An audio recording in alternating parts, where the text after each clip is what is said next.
इतर पण अनेक निवेदनं आज दिलेली आहेत. तिथं लाडक्या बहिणी बसल्यात. मला त्यांना सांगायचंय, कधी कधी आमच्याबद्दल गैरसमज विरोधक पसरवतात. लाडकी बहीण आम्ही दर महिन्याला तुम्हाला 1,500 रुपये देतो. त्याच्यामध्ये मी राज्याचा अर्थमंत्री म्हणून सांगतो, तुमचे जे लाभार्थी माझ्या लाडक्या बहिणी त्या योजनेमध्ये बसतात त्यांना ही योजना कदापि आम्ही बंद करणार नाही. ती आमच्या लाडक्या बहिणींच्या करताय. तुम्हाला त्याच्यातनं मदत होते. उलट आम्ही त्याच्यात नवीन प्रस्ताव आणलेला आहे. काही बँका पुढे आणलेल्या आहेत. नांदेड जिल्हा बँकेशी पण मी बोलीन.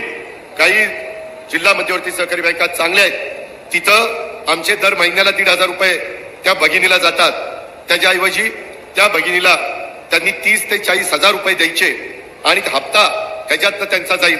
40-50 हजार रुपयाचं भांडवल जर तिला झालं तर त्याच्यातनं ती माझी बहीण काही ना काही स्वतःचा व्यवसाय करू शकेल आणि त्याच्यातनं स्वतःचं कुटुंब ती उभं करू शकेल. हे होऊ शकतं. महाराष्ट्रात काही बहिणींनी केलंय. मला माझ्या नांदेडच्या, मला माझ्या या चव्हाणवाडीच्या परिसरातल्या बहिणींना सांगायचंय, तुम्ही पण त्या गोष्टीचा विचार करा. मी माझ्या सगळ्या कार्यकर्त्यांना, आमदारांना, माजी आमदारांना, पदाधिकाऱ्यांना, माझ्या महिला भगिनींना पण सांगणार आहे की ती कशी योजना आहे. शेवटी किती सांगून प्रश्न सुटत नाही. त्याकरता काही कार्यक्रम द्यावा लागतो आणि तशा पद्धतीचा कार्यक्रम आम्ही लोकांनी दिलेला आहे.